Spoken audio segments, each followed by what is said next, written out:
नमस्कार, मैं हूं शशि कुमार और आज हम नया चैप्टर लेकर के आपके सामने उपस्थित हुए हैं।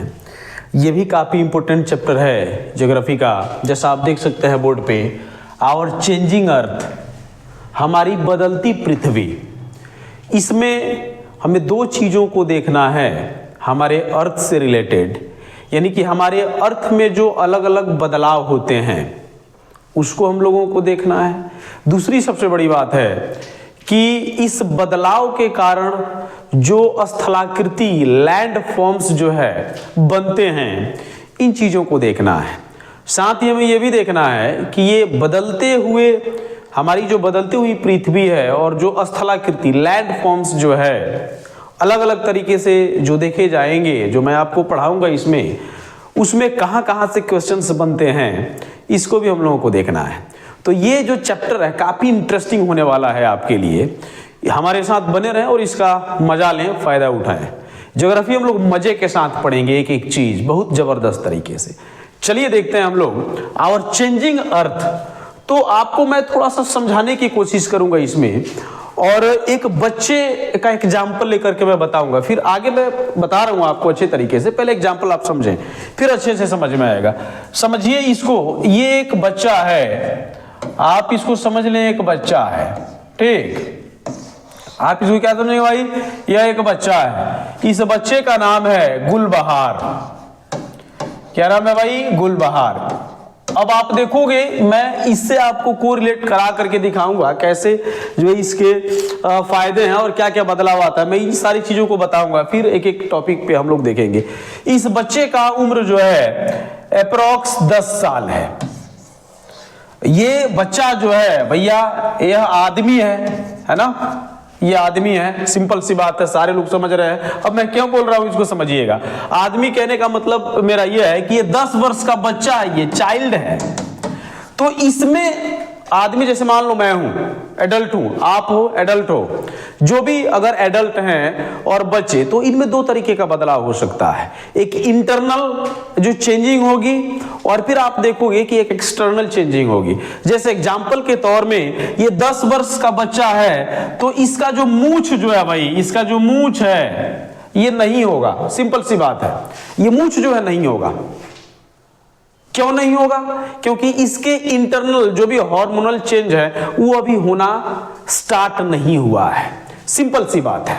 तो ये जो हार्मोनल चेंज जो हो रहे हैं सिंपली, वो आपका एक तरीके का, जब हम अर्थ के बारे में जब बताएंगे और अर्थ के बदलाव के बारे में मैं जब आपको बताऊंगा, तो सिंपली मैं बताऊंगा आपको कि वही इंटरनल चेंज जो होता है, तो उसके वजह से एक्सटर्नल चेंजेस भी कहीं ना कहीं आती हैं, ठीक है ना। और उसके वजह से एक लैंड फॉर्म्स, यानी कि एक रूप अलग अलग हो जाता है। जैसे यहां पे मैंने बताया 10 साल के बच्चे का जो है ना, आप देखेंगे इसकी मूछें जो है सिंपली नहीं होगी। वजह क्या होगा कि इसमें हार्मोनल चेंज जो है नहीं होगा। ये बात आप समझ रहे हैं 10 साल के बच्चे में। लेकिन यही बच्चा आप देखोगे 15, 16, 17, 18, 19, 20, 21, 22 एंड ब्ला ब्ला ब्ला, जो भी आप कह लो, आगे के तरफ जब ये बढ़ता चला जाएगा तो इसके मूछें आएंगी। दैट मीन्स इसका मूछ का आना आप देखेंगे, ये प्रमाण है कि इसके इंटरनल बॉडी में क्या हो रहा है भाई, चेंज हो रहा है। और जब इसके इंटरनल बॉडी में चेंज हो रहा है, तो 10 वर्ष का बच्चा वही 20 साल बाद जब आप देखोगे, यानी कि 10 साल बाद उसको देखोगे, 20 साल की उम्र में जब आप देखोगे, तो उसमें बहुत सारा बदलाव आपको देखने को मिलेगा। उसके मसल्स में बदलाव आ जाएंगे, उसके चेहरा जो है फेस होगा उसमें बदलाव आ जाएंगे भाई, उसके आवाज में बदलाव आ जाएंगे। दैट मीन्स कि ये अंदर जो बदलाव हो रहा है ना, उसके वजह से जो है ना, उसका रूप सिंपली जो है बदलाव हो रहा है, उसके रूप में बदलाव हो रहा है। तो इन सारी चीजों को हमको देखना है आवर चेंजिंग अर्थ में। दैट मीन्स ये जो चीजें मैंने बताया, मैं आपको उसमें बताऊंगा एंडोजेनिक फोर्स और एक्सोजेनिक फोर्स के बारे में मैं आपको बताऊंगा। और उसमें यह भी मैं आपको बताने वाला हूं कि उसके वजह से इसमें हमारी पृथ्वी में कैसे लैंड फॉर्म्स जो है बनते हैं। चलिए स्टार्ट करते हैं इसी के साथ जो है ना, इस चैप्टर को बहुत ही मजेदार अंदाज में, बहुत ही जबरदस्त तरीके से। सबसे पहले जब हम बात करेंगे ना, आप देखोगे कि इसमें पढ़ना क्या क्या है आप लोगों को, है ना। आप देखोगे कि इसमें जो पढ़ना है, ध्यान से देखना, इंपॉर्टेंट टॉपिक्स, है ना। ये चीजें जो हम लोगों को जाननी है भाई, इंपॉर्टेंट टॉपिक्स हम लोगों को इसमें जो पढ़ना है, इसमें पहला जो है हमारा आप देखोगे लिथोस्फेयर, है ना। आप देखेंगे क्या है, लिथोस्फेयर, है ना। लिथोस्फेयर के बारे में देखेंगे हम लोग, भूमंडल, है ना, इसको कहते हैं भाई भूमंडल। इसको क्या कहते हैं, आप देखोगे भूमंडल, है ना, भूमंडल। इसके बारे में हम लोग को बेसिकली जानना है। देन हम लोगों को क्या जानना है, इसमें एंडोजेनिक फोर्स के बारे में हम लोग को जानना है। एंडोजेनिक फोर्स, एंडोजेनिक फोर्स यानी इसको बोलते हैं अंतर्जनित, अंतर्जनित जो है ना, आप देखोगे अंतर्जनित फोर्स इसको हम कहते हैं, है ना। अंतर्जनित फोर्स हम इसको अंतर्जनित या फिर आंतरिक भी आप इसको बोल सकते हो, सिंपली अंतर्जनित, या फिर क्या बोल सकते हैं आप, आंतरिक भी इसको बोल सकते हो, आंतरिक, आंतरिक बल, है ना, आंतरिक बल इसको बोल सकते हैं, है ना। नेक्स्ट आप लोगों को देखना है भाई, इसमें एक्सोजेनिक, है ना, एक्सोजेनिक फोर्स के बारे में हम लोगों को इसमें जानना है। एक्सोजेनिक फोर्स यानी कि इसको बोलते हैं भाई बाह्य बल, बाह्य बल के बारे में जानना है। देन आप देखोगे सिंपली मेजर लैंड फॉर्म्स, है ना। हमारा जो नेक्स्ट टॉपिक होगा ये क्या देखेंगे आप, इसमें देखेंगे major land forms, land forms created by, है ना, क्रिएटेड बाय। अब इसमें क्या क्या देखना है, यानी कि जो मुख्य स्थलाकृतियां हैं वो उत्पन्न कैसे होती हैं, इन चीजों के बारे में देखना है। तो सबसे पहला इसमें आएगा हमारा रिवर, है ना, नदी, है ना, क्या बोलेंगे भाई, नदी। फिर आपको क्या देखना है भाई, वर्क ऑफ सी वेव्स, है ना। आप देखोगे क्या देखना है, work of sea waves, work of sea waves के बारे में हम लोग को जानना है। नेक्स्ट आप देखेंगे वर्क ऑफ आइस के बारे में जानना है। साथ ही आप देखेंगे वर्क ऑफ विंड्स के बारे में जानना है ना, विंड्स के बारे में जानना है। यानी कि ये जो मैंने आपको बताया, यहां पे आप देखोगे सिंपली मैंने आपको बताने का काम किया, मेजर लैंड फॉर्म्स, है ना, मेजर लैंड फॉर्म्स से आप लिखोगे आप, है ना, major land forms created by rivers, work of ice, sea waves, I mean sea waves. दूसरी सबसे बड़ी बात है आइस और विंड्स, यानी कि इन नदी, है ना, सी वेव्स, आइस और विंड्स के वजह से क्या क्या बदलाव, कैसी कैसी स्थलाकृतियां हमारे पृथ्वी के ऊपर बनती हैं, और ये सारी चीजें किसके अंदर आती है, किसके अंतर्गत आती हैं, इन सारी चीजों को हम लोगों को बेसिकली इसमें देखना है। ये चैप्टर लिटरली बोले तो काफी मजेदार होने वाला है, आप इसको देखोगे आगे। चलिए नेक्स्ट पेज की तरफ हम बढ़ते हैं, है ना। नेक्स्ट पेज की तरफ हम लोग बढ़ने का काम करते हैं। नया आई मीन इसमें जो नेक्स्ट हमारा टॉपिक है वो क्या है, लिथोस्फेयर, लिथोस्फेयर, है ना, यानी कि भूमंडल, भूमंडल, भूमंडल। इसको जानने से पहले थोड़ा कुछ अलग जानते हैं, फिर यहां पे आते हैं जो काफी इंपॉर्टेंट है। देखिएगा, ध्यान दीजिएगा, आप देखोगे इसको जानने से पहले आप देखोगे हम लोग जानने वाले हैं भाई कि यहां पे एक चीज लिख रहे हैं भाई, ध्यान देना, लेट पैलियोलिथिक, है ना, या आप देखोगे इसको क्या बोलेंगे भाई, लेट पैलियोजोइक, है ना, लेट पैलियोजोइक। साथ ही आप देखोगे एरा है ये, ध्यान देना, मैं आगे इसके बारे में बताऊंगा, मैं आगे इसके बारे में बताऊंगा। साथ ही आप देखेंगे early Mesozoic era, early Mesozoic, ये पीरियड रहा है ज्योग्राफी का, मैं आगे बताने वाला हूं, अभी इसको बताऊंगा, थोड़ा सा मैं बहुत कंसाइज में बताने का काम कर रहा हूं, ध्यान दीजिएगा।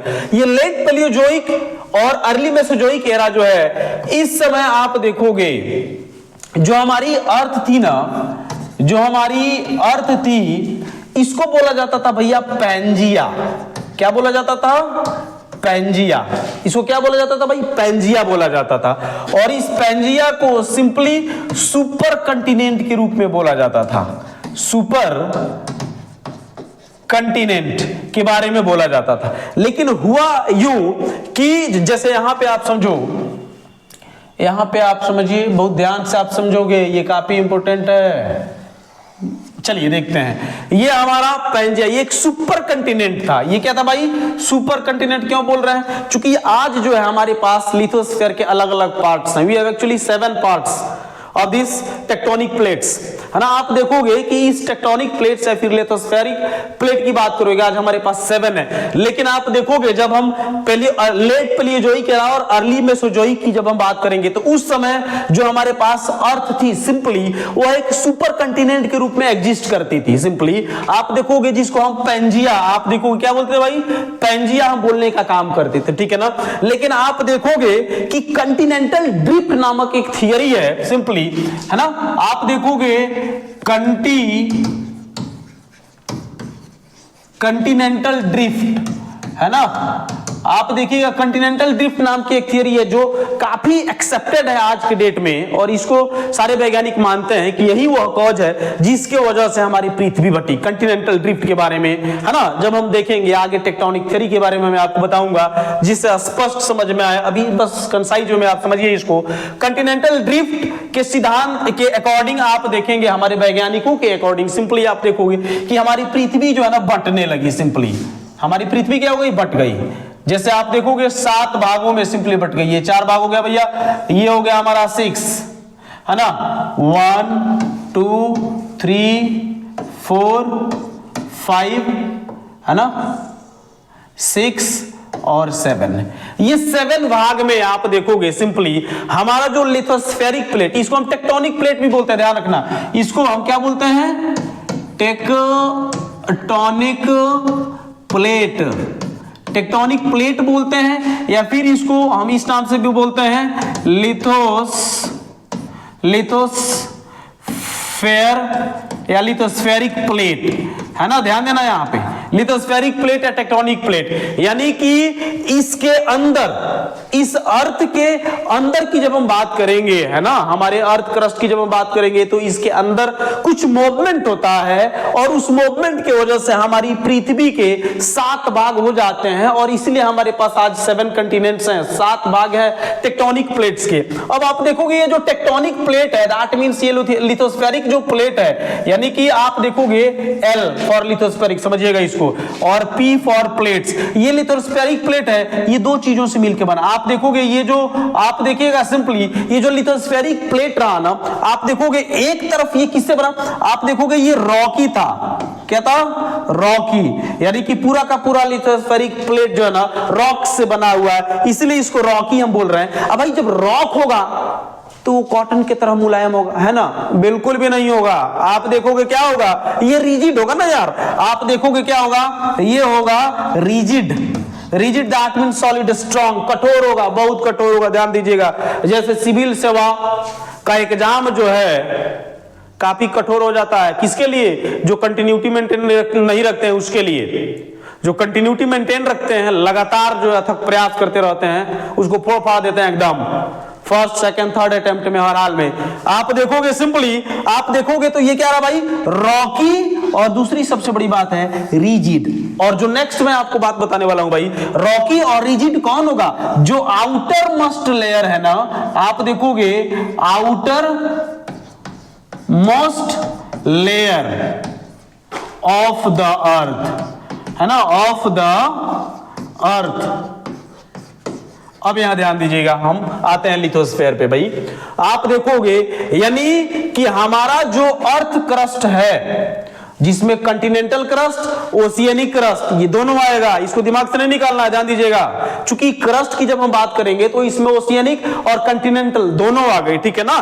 तो आप देखोगे हमारा जो अर्थ क्रस्ट है भाई, जो कि रॉकी है, रिजिड है, सबसे बड़ी बात जो है outer most layer of the earth है, इसी को तो हम लिथोस्फेयर बोलते हैं ना, इसी को क्या बोलते हैं, लिथोस्फेयर बोलते हैं। किसी को कोई दिक्कत नहीं होनी चाहिए, एकदम भी नहीं होनी चाहिए। आप देखोगे कि हमारे जो ये 7 भाग में टूटे अर्थ क्रस्ट, ये रॉकी है, ये रिजिड भी है, और outer most upper most layer of the earth भी है, जिसको हम क्या बोल रहे हैं, लिथोस्फेयर बोलने का काम हम कर रहे हैं। ध्यान समझिएगा इसको, आगे की तरफ बढ़ रही, इसको एक बार ध्यान से आप देखें, फिर आगे की तरफ हम बढ़ने का काम करते हैं भाई, है ना, ध्यान दीजिएगा। अब आगे की तरफ जब हम इसमें थोड़ा सा और घुसेंगे तो देखेंगे क्या कि ये जो लिथोस्फेयर है ना, आप ध्यान दीजिएगा, लिथोस्फेयर की जब हम बात करेंगे ना, लिथोस्फेयर है ना, तो आप देखोगे लैटिन वर्ड की बात करेंगे, सिंपली किसकी बात करेंगे भाई, ग्रीक वर्ड की, सॉरी, आप देखोगे ग्रीक वर्ड की जब आप बात करोगे तो ग्रीक वर्ड जो है भाई, एक तरफ है भैया लिथोस, क्या है, लिथोस, और दूसरा आप देखोगे ये क्या है, इस तरीके से एस्फेयर लिखा हुआ है, ध्यान दीजिएगा। एक ग्रीक वर्ड भाई लिथोस और एस्फेयर, इस लिथोस का मतलब क्या होता है, रॉकी होता है, क्या होता है, रॉकी, ध्यान दीजिएगा, रॉकी नाम भी होता है ना, अलग अलग। अरे हम लोग अपने बारे में बात करें, सोसाइटी की बात करें तो बहुत सारे लोग रॉकी होते हैं, रॉकी भाई, वहां नहीं पहुंच जाना है आप लोगों को, ठीक है। आप देखिएगा ये जो रॉकी है, ये स्टोन की बात की जा रही है, यहाँ पे स्टोन की बात की जा रही है, और आप देखेंगे इसका मतलब एस्फेयर ही होता है, ध्यान दीजिएगा, इसका मतलब क्या होता है, एस्फेयर होता है, क्या होता है भाई, एस्फेयर, एस्फेयर। अब एस्फेयर इन द सेंस कि इसका मतलब तो सर्कल होता है, और सर्कल जैसे मान लो ये हमारी पृथ्वी है, ये हमारी पृथ्वी है, तो ये एस्फेयर इसी से रिलेटेड है, that means upper most part से ही एस्फेयर रिलेटेड है, जो कि रिजिड है सिंपली। तो हम कहेंगे क्या इसको, लिथोस्फेयर को अगर हम डिफाइन करने की कोशिश करें तो क्या बोलेंगे, ऐसे बोलेंगे, ध्यान दीजिएगा आप यहाँ पे, Rocky and rigid outer most part of the earth which is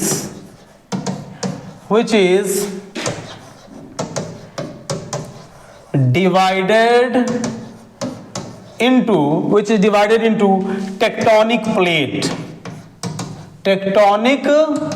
plate, या फिर इसी को हम क्या बोलते हैं, लिथोस्फेरिक प्लेट, जो मैंने बता दिया है, लिथोस्फेरिक प्लेट। तो इसको हम क्या बोलेंगे, इसी को हम बोलेंगे लिथोस्फेयर, या इसी को हिंदी में क्या बोलते हैं, भूमंडल। समझ में आ रहा है ना, भू का मतलब है यहाँ पे आप देखेंगे ऊपर वाला पार्ट है, मंडल दैट मींस स्फीयर, यहाँ पे कंफ्यूज नहीं होना, ठीक है। तो इस चीज को हम क्या बोलेंगे भाई, लिथोस्फीयर, यानी कि Rocky and rigid outer most part of the earth which is actually divided into tectonic plate, that is called lithosphere. कोई दिक्कत नहीं है। चलिए आगे की तरफ हम बढ़ते हैं, फिर अच्छे से इसको पढ़ने का काम करते हैं। स्क्रीनशॉट लेना चाहें तो डेफिनेटली आप ले सकते हो स्क्रीनशॉट, क्योंकि मोबाइल आपके पास भैया, आपने ही रिचार्ज उसको करवाया, उसके ऊपर आपका पोजीशन है, आप जल्दी करें। हाँ लेकिन कभी कभी लाइक, कभी कभी नहीं यार, लाइक कम से कम करो, शेयर करो, ताकि थोड़ा सा काफी बेनिफिट मिले हम लोग को भी आपके साथ, आपके लिए इतना अच्छा वीडियो हम लोग लेके आ रहे हैं। खैर इसको आगे की तरफ देखेंगे, इसका स्क्रीनशॉट लीजिए आप, ठीक है, हो गया। आगे तरफ हम देखने का काम करते हैं भाई।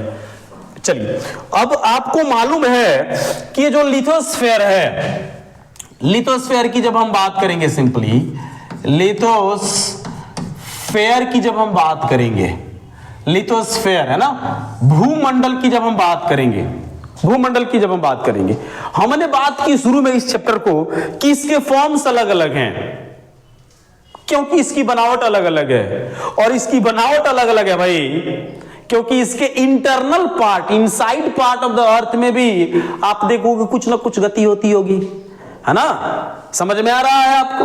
तो आप देखोगे कि अगर इंटरनल पार्ट में कुछ चेंज हो रहा है तो एक्सटर्नल पार्ट में भी आप देखोगे कुछ ना कुछ चेंज होगा सिंपली, है ना।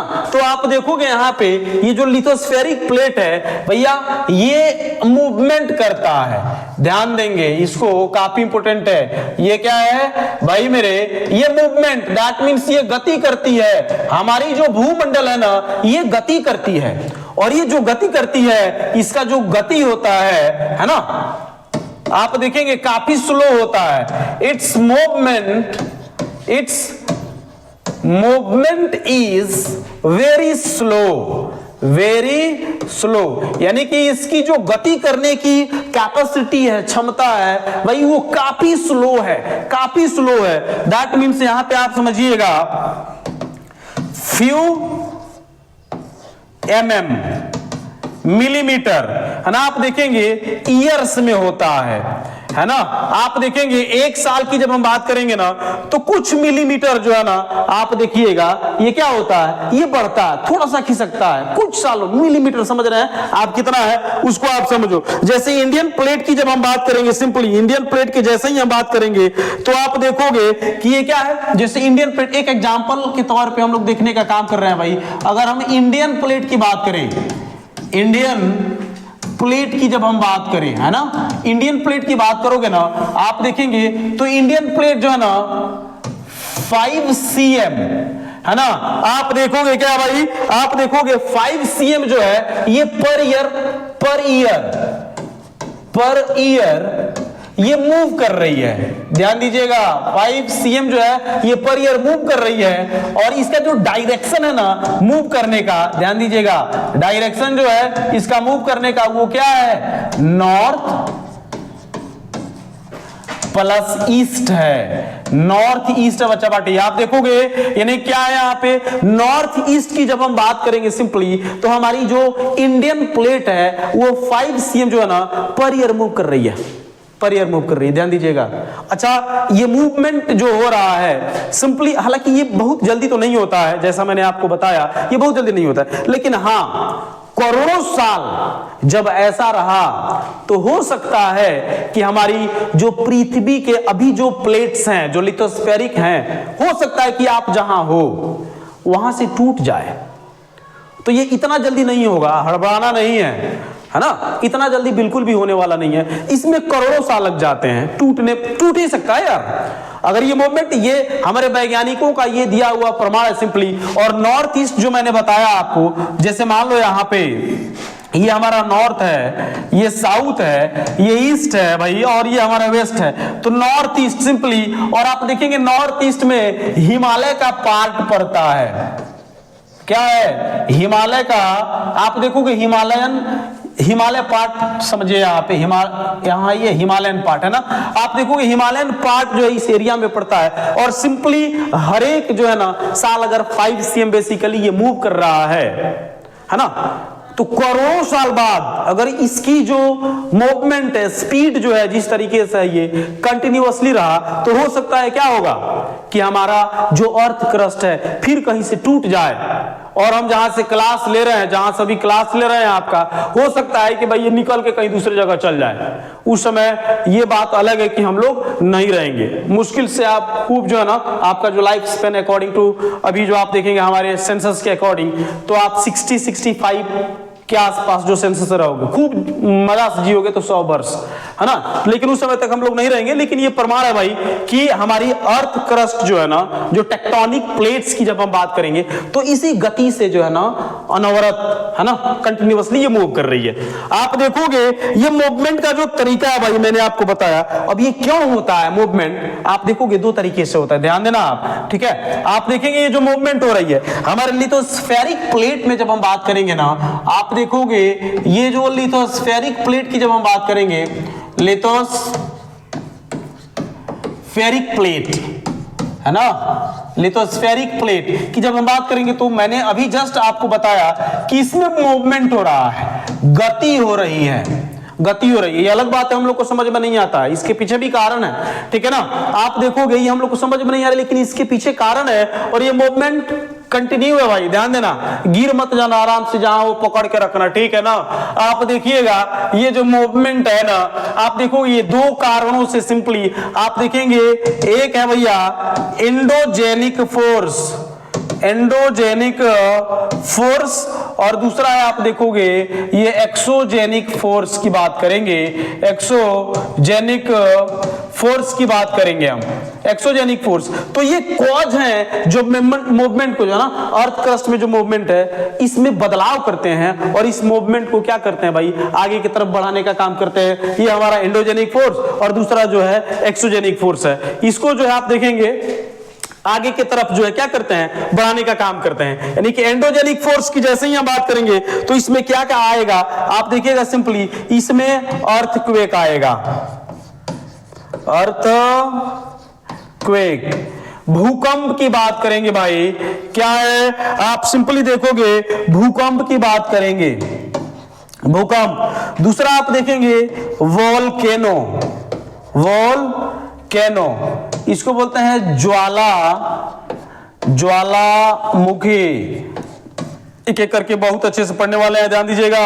और तीसरा है आप देखोगे लैंडस्लाइड, लैंडस्लाइड है ना, इसको बोलते हैं भूस्खलन, भूस्खलन, इसको भूस्खलन बोलते हैं। ये एंडोजेनिक फोर्स है भाई। एंडोजेनिक क्यों है, अंतर्जनित क्यों है, आंतरिक क्यों है, क्योंकि आप देखेंगे अर्थक्वेक जो है ना, हम जहां पे हैं अभी वहां ऊपर नहीं आता है, सबसे पहले internal part of the earth में आता है, और ऊपर हम और आप हिल जाते हैं, हमारा मकान हिल जाता है, और अलग अलग तरीके से इसके फॉर्म्स जो जाते हैं बदलाव हो जाते हैं। आप देखोगे वोल्केनो भी ऊपर नहीं आता है, ऊपर आई मीन ऊपर होता नहीं है, आता तो ऊपर ही है, ये नीचे होता है, और फिर ऊपर बहुत सारा बदलाव देखने को मिलता है, ठीक है।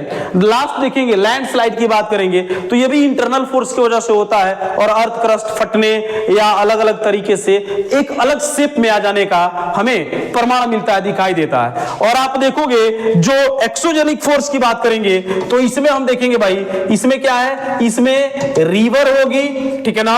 आप देखोगे रिवर के साथ साथ विंड होगा, इसमें विंड होगा, फिर सी वेव्स होगा, क्या होगा, सी वेव्स होगा, ठीक है ना। आप देखिएगा, और ग्लेशियर की बात करेंगे, ग्लेशियर होगा, ठीक है ना।